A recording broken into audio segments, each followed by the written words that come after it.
चलिए सब लोग शांत हो जाइए। जैसा कि आपको पता है कि अभी क्रैश कोर्स में कौन कौन सा टॉपिक चल चुका था, आज मैं एक बार दिखा दूं। और आज हम लोग किस टॉपिक पे चर्चा करूंगा वो भी आपको दिखा दूं, क्योंकि इसमें बहुत सारी ऐसी चीजें हैं जिसका लिंक करना जरूरी है। तो आज सबसे पहले हम लोग चैप्टर नंबर 1 पढ़ रहे थे, है ना, जिसका नाम था इलेक्ट्रिक चार्ज एंड फील्ड। ठीक है, तो इसी दौरान हम लोगों ने कुछ टॉपिक को पहले ही ऑलरेडी डिस्कस कर लिया था। तो उसका नाम था सबसे पहले, जिसको बोलते थे इलेक्ट्रिक चार्ज। पहले लेक्चर में हमने यही देखा, इलेक्ट्रिक चार्ज के बारे में सब कुछ देख लिया था। अब जहां चार्ज था वहां पर कौन आया? फोर्स, जिसको कूलम्ब्स लॉ कहते हैं। ठीक है, तीसरा हमारे पास टर्म आया इलेक्ट्रिक फील्ड, इलेक्ट्रिक फील्ड। और चौथा हमारे पास टर्म आया electric field lines, electric field lines. और उसके बाद हमारे पास आया इलेक्ट्रिक डाइपोल। कौन सा डाइपोल? Electric dipole. इतना तक हम लोगों ने पढ़ रखा है। देखिए, ये हमने एक लेक्चर में लिया था क्लास, दूसरे लेक्चर में आपको ये दोनों मिल जाएगा, और तीसरे लेक्चर में हम लोग फील्ड लाइंस को बनाने पड़े थे और उसके अंदर ये मिला लिए थे, और उसके बाद इसके अंदर फिर चौथे लेक्चर, तीसरे लेक्चर में ये सब मिल गया था ना, ये वाला भी और ये वाला भी। तो हमने आपको वीडियोस भी शेयर कर दिए, आप 3 लेक्चर्स में कंप्लीट कर सकते हैं। और आज हमारे पास 2 टॉपिक और बचा हुआ है जिसको हम लोग खत्म कर लेंगे। उस टॉपिक का नाम है इलेक्ट्रिक फ्लक्स। ठीक है, इलेक्ट्रिक फ्लक्स। और उसके बाद क्या बोलते हैं इसको? Gauss law. ठीक है, कौन सा लॉ हुआ? और गॉस लॉ का इसका एप्लीकेशन भी है। ठीक है, तो हम लोग कोशिश करते हैं कि इसको एक लेक्चर में खत्म कर ले या 2 लेक्चर्स में, देखता हूं, क्योंकि खींचना भी नहीं है। तो हम लोगों ने कुल मिलाकर के 3 लेक्चर ये और चौथे में ये, मतलब 4 से 5 लेक्चर ही पकड़ लेते हैं कल। मतलब मिलाकर के हम ये एप्लीकेशन खत्म कर लेंगे, और जब ये खत्म हो जाएगा तब एक लेक्चर कंप्लीट लेंगे डीपीपी सॉल्व करने के लिए। पहले चैप्टर खत्म कर लेंगे और फिर लास्ट में उसका डीपीपी सॉल्व करेंगे। हम लोग मेन क्लास में क्या करते हैं? टॉपिक पढ़ाते हैं, टॉपिक पढ़ाते हैं उसके नीचे, लेकिन यहाँ टॉपिक के साथ होगा तो फिर दिक्कत हो जाएगी, क्योंकि 3-4 एक साथ लपेटना है। तो पहले 4-5 दिन में चैप्टर खत्म कर लेंगे और फिर लास्ट में एक दिन क्या करेंगे, पूरा का हम लोग बना लेंगे। ठीक है, तो प्यारे बच्चों, अभी हम लोग आज हम लोग को, हाँ, जो सुनने वाली कहानी है ये लास्ट में हम लोग देखेंगे। ठीक है, लास्ट में सबसे सुन लेंगे। तो अब सवाल है इलेक्ट्रिक फ्लक्स किसे कहते हैं। तो चलिए, हमारे पास आज का टॉपिक होने वाला है इलेक्ट्रिक फ्लक्स। ठीक है, तो चलिए सब लोग हेडिंग दीजिए।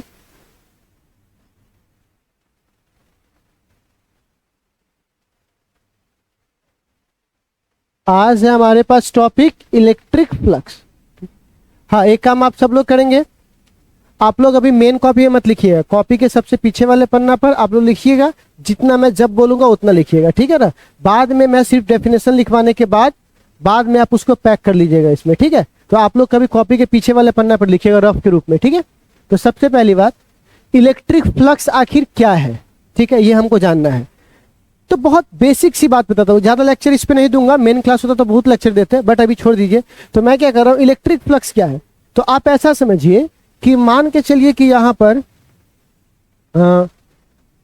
कोई इस तरह से प्लेट रखा हुआ है। ठीक है, एक प्लेट ऐसे रखा हुआ है। ठीक है, अब सुनिएगा, जहां पर अब इस प्लेट को रखने के लिए मुझे एक, अब सपोज कीजिए ये हमारे पास एक प्लेट रखा हुआ है। क्या रखा हुआ है? प्लेट। अब इस प्लेट को कौन आया? तुम तुमको, हाँ, तो इसको पकड़ना ताकि मैं इलेक्ट्रिक फील्ड को दिखा सकूं। चप्पल वहीं खोल देना। अरे यार, ये इसको पकड़ लीजिए।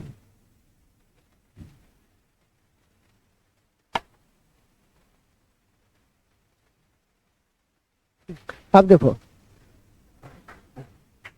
Please no publicity. अब इसको पकड़ लीजिए। अब मान के चलिए इस बंदे ने इसको ऐसे पकड़ा है, तो इसको बोलेंगे, मान लीजिए x, इसको बोलेंगे y, तो ये z में है।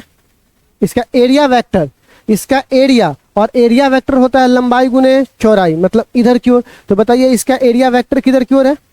हमारी ओर है, तो एरिया वेक्टर इधर की ओर है।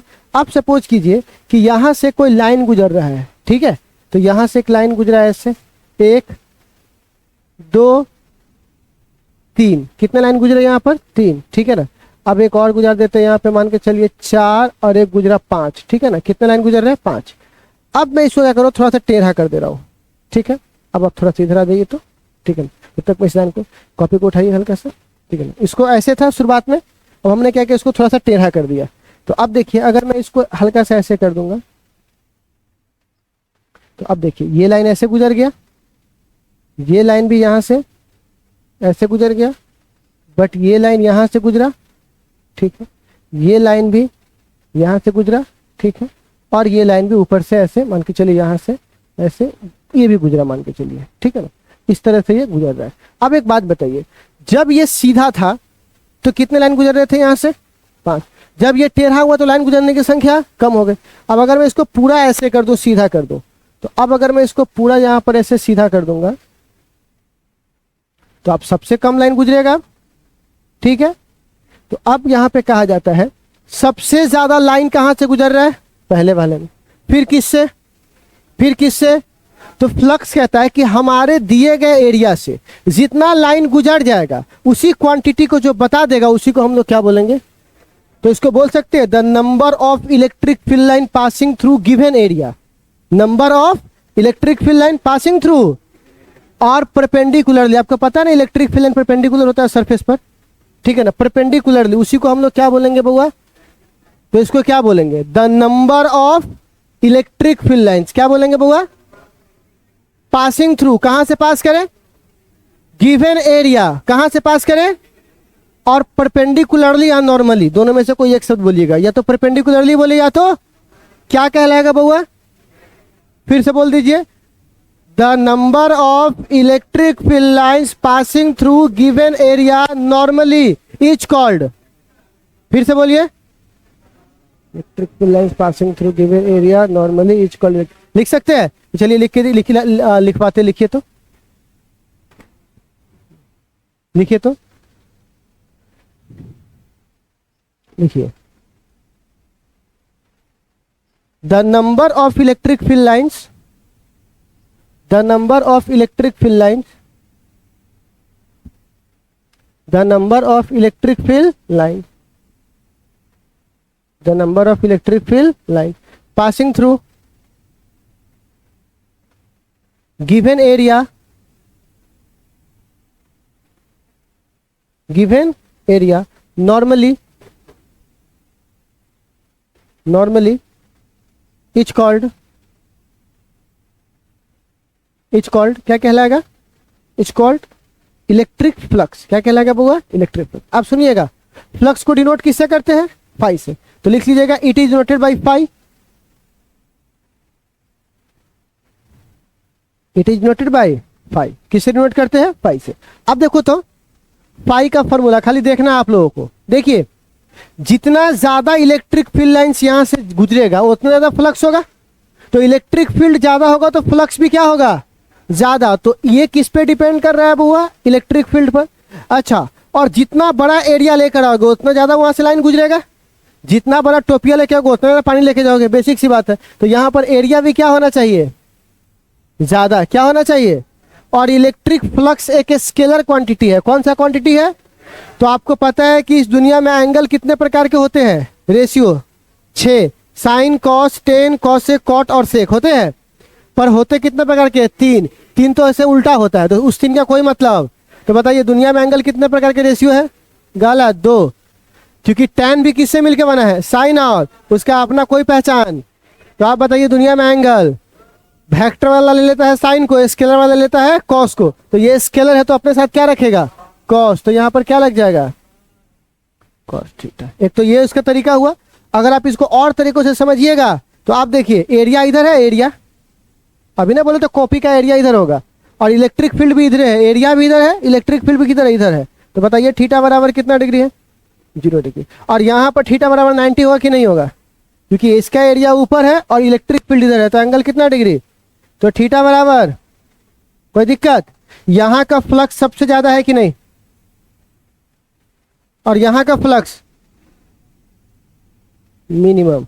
और आप लोगों ने पढ़ रखा है एक बात, कॉस 0 का मान 1 होता है और कॉस 90 का मान 0 होता है, मतलब जहां पे एंगल मिनिमम है वहां पे वैल्यू ज्यादा है, और जहां पर एंगल मैक्सिमम है मतलब 90 वहां पे वैल्यू क्या है, इससे मैच कर रहा है कि नहीं कर रहा है।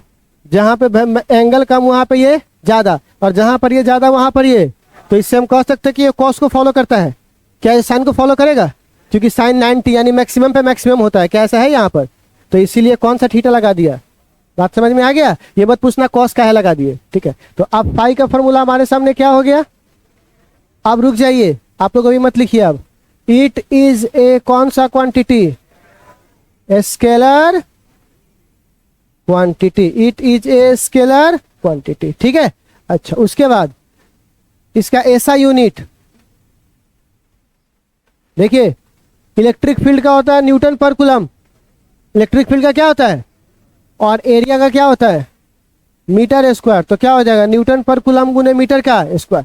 थोड़ा और अच्छे से अगर लिखना चाहोगे तो न्यूटन गुने मीटर बट्टे कूलम गुने मीटर हो सकता है। न्यूटन गुने मीटर को जूल कहते हैं, और कूलम को कूलम और गुने मीटर, और जूल पर कूलम को वोल्ट कहते हैं। तो कोई चाहेगा तो कहीं तक आगे लेके चला जाएगा, बट आपको बस एक बता दिए, ठीक है। अब इसका डायमेंशन ये सब पूछता है बउआ। डायमेंशन कौन सा सन? ई एम एल टी के पावर माइनस नहीं 3 ना सर, ए के पावर -1, ऐसा ही ना था कुछ। अच्छा, और एरिया का मान एल के पावर 2। एरिया मतलब लंबाई, लंबाई के पावर 2। तो ये कितना हो जाएगा बउआ? M L square sorry cube T के पावर -3 ए के पावर -1। कोई दिक्कत? तो आप बताइए, इलेक्ट्रिक फ्लक्स याद हो गया? क्या है इसका डेफिनेशन? सब लोग बोलेंगे। The number of electric field lines passing through given area is called, normally is called. अच्छा, स्केलर है कि वेक्टर? सब लोग साथ, स्केलर है कि वेक्टर? अच्छा, ऐसा यूनिट क्या है इसका? न्यूटन पर कूलम गुने मीटर का स्क्वायर। डायमेंशन क्या होता है? आप बताओ मैक्सिमम कितना डिग्री एंगल पे मिलेगा आपको? और जैसे ही 0 कीजिएगा तो कॉस खत्म हो जाएगा। तो यहाँ पर क्या आएगा? ये। और मिनिमम का सीधे वैल्यू क्या आएगा? बात समझ में आ गया? इतना में कोई दिक्कत आपको? तो आज बताइए, ऐसा रहेगा तो लिख दीजिएगा। चलिए, इसको बाद में, अभी बोर्ड पर है, कहीं जा नहीं रहा है, बाद में फिर लिख लीजिएगा, ठीक है ना। अब आते हैं अगला टॉपिक पर। Next, Gauss law. क्या बोलते हैं बुआ इसको? Gauss law.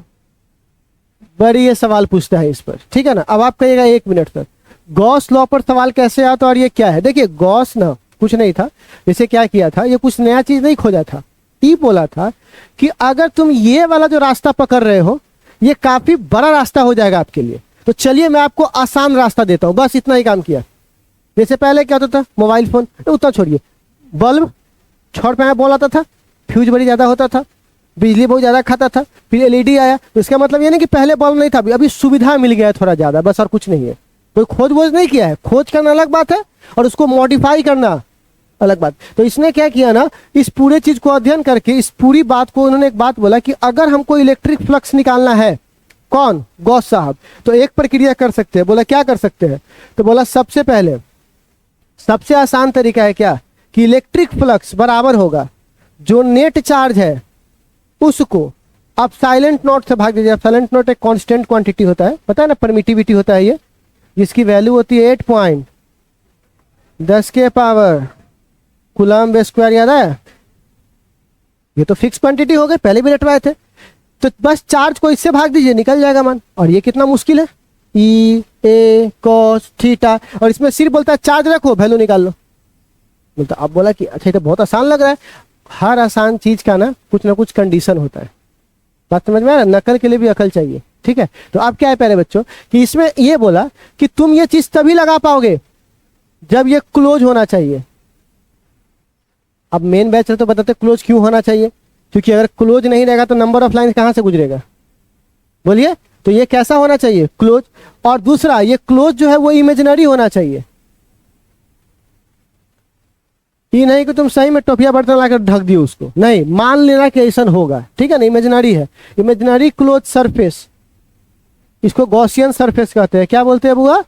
तो इमेजिनरी क्लोज सरफेस। तो ये अभी पहले इसका स्टेटमेंट लिख लेते हैं, और जब ये स्टेटमेंट लिख लेंगे तब इसको प्रूफ कर लेंगे, ठीक है। तो पहले स्टेटमेंट क्या लिखेंगे कि इस लॉ के अनुसार इलेक्ट्रिक फ्लक्स, कौन सा फ्लक्स, बराबर है चार्ज इनसाइड, चार्ज किसके, डिवाइडेड बाय इप्सिलॉन नॉट। इसी को क्या बोलते हैं बुआ? फिर से बोलिए। अकॉर्डिंग टू दिस लॉ, मतलब इस नियम के अनुसार चार्ज इनसाइड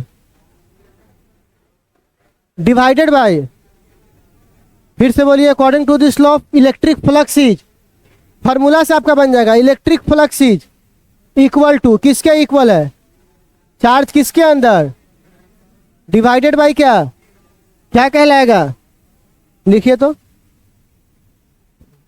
वो आप लोग जो अलग लिखते हैं ना वो अलग में लिखिएगा, ठीक है ना, या आप लोग अगर चाहे तो जितना जगह मैं लिखवाता हूँ अंदाज से भी छोड़ सकते हैं आप लोग, ठीक है, लिखिएगा according to this law,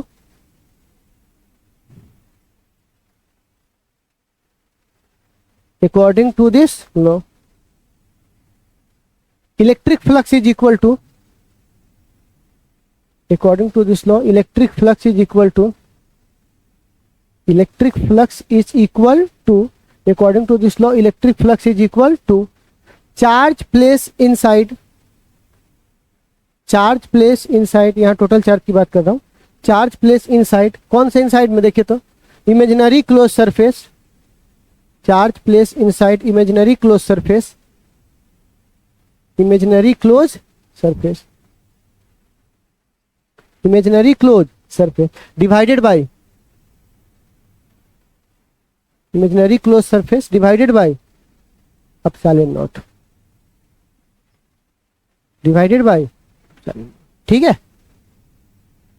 epsilon not, ठीक है, इतना बात तो लिखा जाएगा, बाद में हम लिख लेंगे, ठीक है ना, इसको लिख लीजिएगा। अभी आप इधर देखिए, ये जो मैंने बकवास आपसे किया है, ठीक है ना, अब सवाल है कि क्या इसका प्रूफ है हमारे पास। अब देखो ये बिहार में 5 नंबर है, पूछता है बिहार बोर्ड में कि गॉस का नियम क्या, उसको प्रूफ को बताइए या उसको प्रूफ करके दिखाइए। तो अभी हम लोग इसका प्रूफ करेंगे। देखिए देखिए बहुत सिंपल प्रूफ है, खाली आप लोग ध्यान से देखिएगा। सबसे पहले तो एक चार्ज रखेंगे, क्या रखेंगे, और इसको बंद करेंगे। किससे बंद करेंगे, तो गोला से। एक सर, तो मैंने इसको एक गोला से बंद कर दिया। आप बताइए यहां से इलेक्ट्रिक फील्ड लाइंस निकल रहा है कि नहीं निकल रहा होगा, बोलना। हाँ एकदम सिंपल है, ध्यान से देखो, निकल रहा होगा। अब एक बात बताओ, एक बार में सबका मान निकालना संभव है? एक बार में सबका मान निकालना संभव? एक दिन में कुछ नहीं होता, लेकिन एक दिन जरूर कुछ ना कुछ होगा। सारा बात समझ में? अच्छा हाँ एक बात और, वो मोटिवेशन मानना पड़ेगा क्या? ये काम चल जाएगा? चल जाएगा ना? न तो वो ही नहीं कि आ करके आप 10 मिनट तक ले बोले कि शेर हो, पढ़ो, आर्मी हो, पढ़ो, नीचे आर्मी कमेंट कर दो, लाइक करो, सब्सक्राइब करो। ये सब करने का क्या मतलब बताइए? वो ऑलरेडी मोटिवेटेड है बेचारा। मोटिवेशन क्या होता है कि आदमी पढ़ने के लिए चाहिए। ऑलरेडी वो बच्चा परेशान है कि कुछ दीजिए महाराज कि हम पढ़े पास करें, क्या? और उसको ये मोटिवेशन देने का मतलब हुआ कि कोई आदमी ऑलरेडी हाई डोज दे रहे उसको, तो क्या होगा, छटपटा के मर जाएगा बेचारा, छितरा जाएगा मुंह पर। ठीक है, तो कहने का मतलब है ये सब की जरूरत नहीं ना है। नहीं, तो यहाँ 2/2 बात कर रहे। तो अब क्या है प्यारे बच्चों, इसमें एक बार में पूरी की वैल्यू निकालना संभव, इसीलिए क्या करेंगे, तो छोटा पार्ट काटेंगे। छोटा पार्ट काट लिए। अब यहां से अगर छोटा पार्ट काटेंगे तो इसके area vector always perpendicular, area vector perpendicular to the surface. तो अब यहां पर इसका जो वेक्टर होगा वो परपेंडिकुलर होगा, तो लिख सकते हैं डी ए परपेंडिकुलर है सरफेस पर। तो ये भी परपेंडिकुलर, ये भी परपेंडिकुलर, लेकिन आपस में ये कितना डिग्री एंगल बनाएगा, बोलिए कितना डिग्री? तो आप एक बात बताइए, तो यहां से हम लोग लिख सकते हैं क्या, नॉर्मल फ्लक्स बराबर। तो आप बताइए, तो फ्लक्स का फॉर्मूला हम लोगों ने क्या पढ़ा है? एक मिनट रुक जाइए, ठीक है ना, इलेक्ट्रिक फ्लक्स, ठीक है। तो बोलिए फ्लक्स का फॉर्मूला क्या होता है? ई ए, एक मिनट, छोटा एरिया है तो तन का पैसा में तन के ना फ्लक्स मिलेगा, बोलिए। और छोटे वैल्यू को बड़ा करने के लिए, और चूंकि ये क्लोज इंटीग्रेशन है तो यहां पे बस हल्का सा ऐसे लगा देंगे, ठीक है। कुछ नहीं, इससे कुछ बदल नहीं गया। बड़ा घर के आदमी है तो उसके बुआ क्या बोलता है, राजा बाबू आए हैं, आशीष बाबू आए हुए हैं, फलना बाबू आए हुए हैं। और वही घर को रहता है, आशीष भाई इधर आ, इधर आ, तो वही में उसको लगा देने से क्या सब कुछ बदल गया? नहीं, वो है वही चीज, बस उसका थोड़ा सा क्या हुआ, दिखाने का तरीका, दर्शाने का तरीका ये बदल गया, बाकी उससे कुछ अंतर में बदलने वाला, इंटीग्रेशन में कोई परिवर्तन नहीं आएगा। तो आप एक बात बताइए, फ्लक्स हो गया। और एक बात बताइए, आपको इंटीग्रेशन आता है नहीं सब थोड़ा मोड़ा? तो डी5 का इंटीग्रेशन क्या होता है, ठीक है। अब एक बात बताइए, और ई, चूंकि ई कांस्टेंट है, कैसे कांस्टेंट है? क्योंकि हर जगह इसका रेडियस क्या है, एक समान। तभी तो गोला लिए है। जब रेडियस हर जगह एक समान है तो इलेक्ट्रिक फील्ड का फॉर्मूला होता है के क्यू बट्टे आर। तो क्यू सबके लिए समान है, के सबके लिए समान है, तो खाली आर समान हो जाएगा तो नहीं पूरा वैल्यू समान हो जाएगा। और आर रेडियस हर जगह से बराबर होगा गोला पर, तो बताइए ई कहाँ चला जाएगा, बाहर, और अंदर खाली क्या बच जाएगा बुआ, डी ए। और कॉस 0 डिग्री, याद आया कॉस कितना डिग्री, अभी ना बोले है। और यहाँ पे इसे लिख देना, क्योंकि मैं आपको कई बार बता चुका हूँ, एग्जामिनर को तुम जितना बेवकूफ समझते हो उससे ज्यादा वो होता है, इसीलिए वो बोलेगा कहाँ से 0 रख दिया है, अच्छा यार यहाँ पे रखा है, उसमें से लगना चाहिए, ठीक है ना। अब देखिए, अब यहाँ पे फाई बराबर ई डी ए, और कॉस 0 1 खत्म, तो फाई बराबर गुने 1। तो आप बताओ ई का मान, तो इलेक्ट्रिक फील्ड का मान पॉइंट चार्ज के द्वारा आप सबको पता होगा, पढ़ाए हुए हैं, 1 के इंटू क्यू बाई आर का स्क्वायर, याद आया। और छोटे छोटे एरिया को जोड़ेंगे तो एक सतह की कुल एरिया गोला का कितना होता है, गोला का सतह एरिया कितना होता है, 4 पाई आर का स्क्वायर। कोई दिक्कत, और आप इसको ब्रैकेट में से लिख भी दोगे, ठीक है ना, कि ई का मान होता है के इंटू क्यू बट्टे आर स्क्वायर। और यहाँ पे एरिया छोटा वाला डी ए का मान क्या हो गया बुआ, 4 पाई आर स्क्वायर। इतना लिख देने से क्या हम छोटे बन जाएंगे, लिख देंगे थोड़ा सा, उसको और कॉपी आसान लगेगा चेक करने में, और उससे ये लगता है कि बच्चा बहुत नीट एंड क्लियर लिख रहा है। बात समझ में आ रहा है, ठीक है ना। तो यहाँ पर पाई इक्वल टू क्या लिखेंगे बुआ, के का मान बोलिए तो 1/4 पाई क्यू बट्टे, और यहाँ पर क्या है,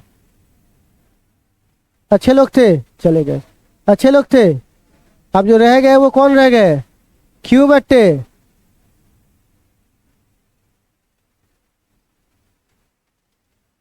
भारी है क्या, भारी है क्या, फिर से बताओ एक बार, फिर से एक बार, नहीं हो जाएगा ना।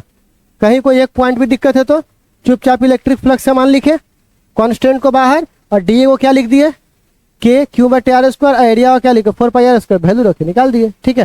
तो इतना प्रूफ करने में कोई दिक्कत, लेकिन प्रूफ के नीचे लेट बी कंसीडर थोड़ा लिखना पड़ेगा ताकि थोड़ा बढ़ जाए। कैसे लिखेंगे, कुछ रट के मत जाओ, अरे हम तो यहां तक देखिए कि बच्चे लेट बी कंसीडर रट रहे हैं, क्यों रटना भाई, पहले हिंदी में समझ लो, ठीक है। माना कि एक चार्ज है जिसको ओ बिंदु पर रखा गया है, जिससे कितना दूरी पर, आर दूरी पर एक बिंदु कौन मौजूद है यहाँ, P.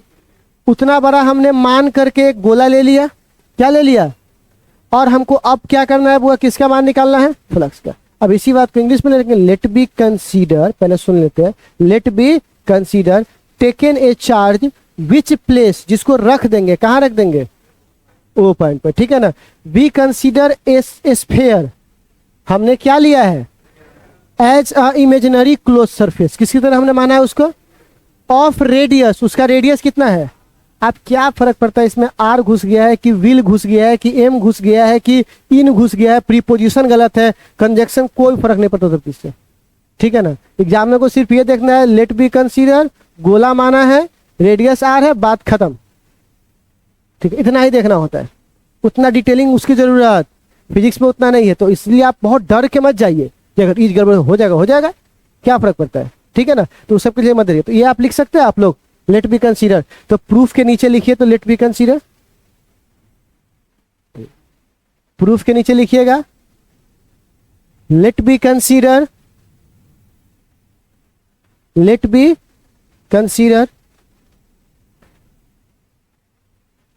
Late be consider a point charge, a point charge Q, a point charge Q, a point charge Q, which place on which place at O point, which place at O point, कहां पे place किया गया बुआ, which place at O point, we consider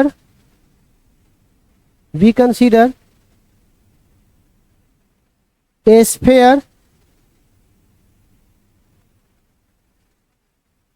a sphere as a, किसकी तरह, as a imaginary closed surface, as a imaginary closed surface, imaginary closed surface of radius r,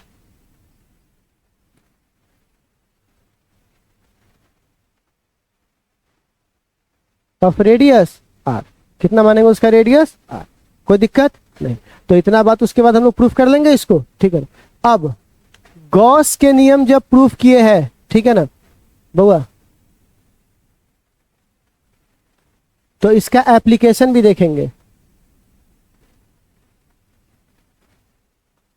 हाँ, क्या हुआ? बोल के नहीं, तो थोड़ा बात बोल के नहीं आया है, तुम्हारा बात सुन में नहीं किया होगा। आते हैं 10 मिनट में आते हैं, तो थून लिया होगा 30 लाख, है ना बउआ। देखिएगा, तुम बचपन से तो रहता है कि अभी जाके ऐसा हुआ? बचपन से तो रहता है तुम, है? तिलियल बोल ना, तिलियल।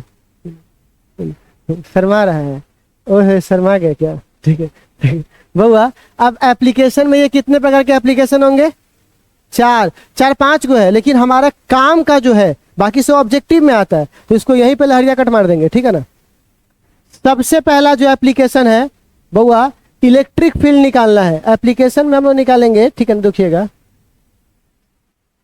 फाइंड द, कौन सा फील्ड? यहां देखिए इलेक्ट्रिक फील्ड, यहां ध्यान से सुनिएगा। पॉइंट चार्ज के द्वारा, किसके द्वारा? तो पॉइंट चार्ज के द्वारा हम पहले भी इलेक्ट्रिक फील्ड निकाल चुके हैं। कितना होता है? के, पता है के क्यू बट्टे। अच्छा, दूसरा में आता है बुआ लॉन्ग वायर के द्वारा। किसके द्वारा बुआ? बट इसको स्टार लगा देते हैं क्योंकि ये दूसरा हमारे पास सबसे अच्छा 5 नंबरी है, ठीक है। इसको हम लोग स्पेशल डील करेंगे, ठीक है। अब अगला आता है लॉन्ग वायर के द्वारा, के बाद आता है बुआ charge infinite sheet. Charged infinite, जितना भी साल बिहार बोर्ड आज तक क्वेश्चन पूछा है, किसी भी साल इसको प्रूफ करने को नहीं बोला है, न 2 नंबरी पूछा है, आज तक सिर्फ ऑब्जेक्टिव ही पूछा है इस पर। और क्या ऑब्जेक्टिव पूछा है बच्चे? तो एक चार्ज है, सीट है, ठीक है। तो ई का फॉर्मूला होता है सिग्मा बट्टे 2 एप्सिलॉन नॉट। क्या फॉर्मूला होता है बुआ? क्योंकि इस पे जो डेंसिटी है उसे क्या बोलते हैं? सिग्मा। इस पे चार्ज की जो डेंसिटी है उसे क्या बोलते हैं? पढ़ा चुके हैं, चार्ज डेंसिटी, लीनियर, ये सब पढ़ा चुके हैं ना। तो सिग्मा बट्टे क्या हो जाएगा? 2 एप्सिलॉन। तो क्या इतना अगर पूछेगा चार्ज सीट के द्वारा तो याद हो जाएगा? तुम याद का टेंशन मत लो, क्योंकि हम ऑब्जेक्टिव करवाएंगे, उसमें ये आएगा ही आएगा, वहां पे ऑब्जेक्टिव मरवा देंगे। फिर आप लोगों को टेस्ट लेंगे, टेस्ट में पूछ लेंगे 1-2 बार, तो 2-3 बार पूछेंगे, अपने दिमाग में रह जाएगा। ऑब्जेक्टिव की सबसे खास बात पता है क्या है? अगर तुम आज से 5 साल पहले भी तुम अगर कोई चीज रटे होंगे, वो आज से 10 साल के बाद भी, 15 साल के बाद भी तुमको याद रहेगा। अगर तुमको विश्वास, हाँ खास कर कब डायरेक्ट पूछेगा तो भले भूल जाओगे, लेकिन ऑप्शनवा नीचे दिया तो याद आ जाता है कि हाँ ये तो पढ़ लेते, ठीक है। केवीसी में देखते हो 5वां का सवाल पूछता तो कहता है हाँ ये तो सुनने रही कहीं पर, खट से मार देता है। इसीलिए ऑब्जेक्टिव आपका सबसे अच्छा दोस्त है, इसीलिए बोल रहा हूँ, ये टेंशन मत लो, याद हो जाएगा। तो बताइए ई बराबर क्या फॉर्मूला होगा? फिर से बोलिए, ई बराबर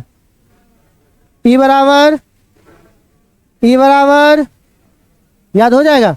अब हमारे पास इसका एक और है, इसके बाद वो आता है इनफाइनाइट के बाद चार्ज प्लेट। तो प्लेट में क्या होता है ना, 2 सतह होता है, एक सतह नहीं होता है। प्लेट थोड़ा मोटा होता है, समझे, ठीक है। इसके पास 2 सतह, एक सिग्मा। तो इसमें ई का फॉर्मूला हो जाता है ई बराबर सिग्मा बट्टे एप्सिलॉन। यहां पे 2 था और यहां पर क्या लिखेंगे? एप्सिलॉन। तो बताइए क्या होता है चार्ज प्लेट के द्वारा? सिग्मा बट्टे, कम ऑन यार सब लोग बोलो, ई बराबर क्या होगा? ई बराबर सीट का कितना होता है? सीट का,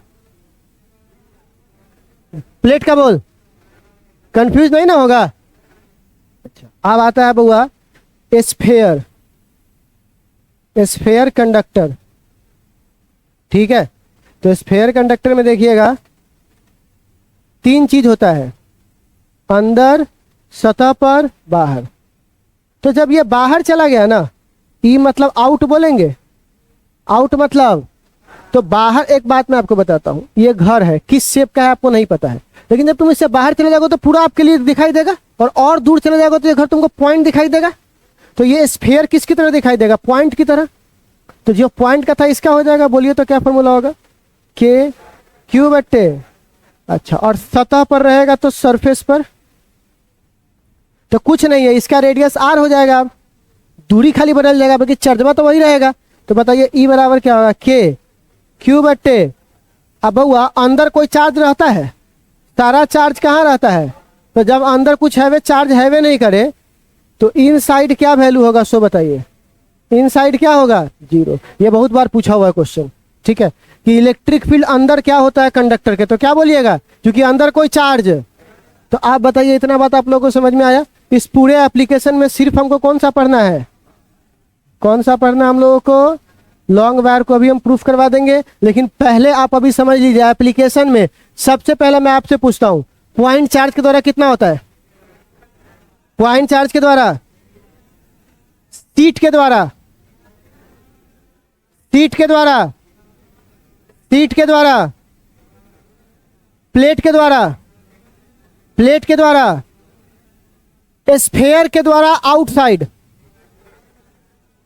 स्फेयर के द्वारा आउटसाइड, के क्यू बट्टे आर, सरफेस पर, अंदर, स्फेयर किसी चार्ज कंडक्टर के द्वारा, उसके अंदर इलेक्ट्रिक फील्ड क्या है, किसी चार्ज कंडक्टर के द्वारा उसके अंदर इलेक्ट्रिक फील्ड क्या है, किसी चार्ज कंडक्टर के द्वारा उसके अंदर इलेक्ट्रिक फील्ड क्या है। इतना बात समझ में आ गया, बस हमारा चैप्टर खत्म हो गया पहला वाला। आप खाली इसके अंदर एक चीज बच गया, खाली क्या हुआ, तो वो लॉन्ग वायर 5 नंबरी। अच्छा, मैं इसको पढ़ा रहा हूं, पहले आप एक बार इतना जो भी कुछ हम लोगों ने आज यहाँ देखा है इसको हम लोग कल स्पेशल देखेंगे, ठीक है ना, क्योंकि आज देखेंगे, क्योंकि आज हमको प्रूफ भी करवाना है। ऑफलाइन में जो बच्चे भी है, ऑनलाइन वाले घर पे कीजिए, ऑफलाइन वाले जो बच्चे भी है, आज अभी मैं आपसे पहले क्या करूंगा, इलेक्ट्रिक फ्लक्स किसे कहते हैं पहले 3 बार यहाँ लिखवाऊंगा, उसके बाद गॉस का नियम किसे कहते हैं और उसको प्रूफ कीजिए 2 बार और लिखवाऊंगा आपसे, ठीक है ना। तो अभी आपको 15 से 20 मिनट जाएगा ये करने में। इसी के लिए प्यारे बच्चों इसको अभी यहीं पे रोक देते हैं, फिर कल जब इसको प्रूफ करेंगे, हम लोग यहाँ भरने थोड़ी ना आए, खाली उसको कंप्लीट भी तो करना है। समय कहाँ है जो आप उतना याद करने चले जाएगा, अभी से रेडी होना है, ठीक है। तो आप लोग इसको घर पे लिख लीजिएगा, अभी इसको लिखिएगा क्या, घर पे लिख लीजिएगा, घर पे लिख लीजिएगा, जो हमने आपको परिभाषा लिखवा दिया है ना, बाकी घर पे लिख लीजिए, क्योंकि यहाँ से मैं फोटो भी खींचने के लिए आपको दे दूंगा, ठीक है ना, और उसके बाद मैं तो अपलोड कर ही दूंगा वीडियो, ठीक है। तो अभी आपको एक काम है, सब लोग अपने कॉपी में अभी इलेक्ट्रिक फ्लक्स किसे कहते हैं सिर्फ ये याद कीजिए, ठीक है ना। हाँ और लिखना कैसे, क्योंकि ये बोर्ड एग्जाम में लिखाएगा, लिखना कैसे है, इतना बकवास नहीं लिखना आपको। मैं अभी क्वेश्चन लिखवाऊंगा, व्हाट इज इलेक्ट्रिक फ्लक्स, तो आपको क्या करना है, इलेक्ट्रिक फ्लक्स का डेफिनेशन आएगा, डिनोट किससे करते हैं, फॉर्मूला, डिनोट किस, आप पहले स्केलर है कि वेक्टर, एसआई यूनिट और डायमेंशन, कुछ पूछे ना पूछे ये 5 बात होगा। डेफिनेशन, डिनोट किससे करते हैं, फॉर्मूला, स्केलर है कि वेक्टर और एसआई यूनिट, और ये 5 बात होगा ना। कितना बच्चा दुल्हन में लिख के भाग जाता है, अगर तुम लिखोगे तो ये सब चीजें इतना बड़ा बना देगा, तुरंत नंबर देगा खींच करके। तो सिर्फ पढ़ाना नहीं है, उससे नंबर भी निकलवाना है, ठीक है बच्चे लोग। तो चलिए प्यारे बच्चों एक काम करेंगे, आप हमारा पहले क्वेश्चन लिख लीजिए, हम कौन सा क्वेश्चन पूछेंगे, तो सिंपल पढ़ा है ना, बिहार बोर्ड कैसे पूछेगा वो लिखिए, लिखिए तो क्वेश्चन सबसे पीछे कहीं पे भी लिखिएगा, what is electric flux, right its unit and dimension. What is electric flux, right its unit and dimension. What is electric flux, right its unit and dimension. हो गया पहला क्वेश्चन। दूसरा क्वेश्चन लिखो, ये 2 नंबरी है, right its unit and dimension. अब दूसरा क्वेश्चन क्या है, सो लिखिए, what is Gauss law, also prove it. What is Gauss law, also prove it. हो जाएगा, ठीक है। तो चलिए पहले आप एक काम कीजिए, बिना जोर जबरदस्ती के एक बार आप पहले देख के लिख लीजिए, फिर अगली बार बिना देखे तो धरा दीजिएगा, ठीक है ना। चलिए, और अगर आप ऑनलाइन में हैं तो आप लोग भी जा करके अभी लिखिए, मेहनत कीजिए।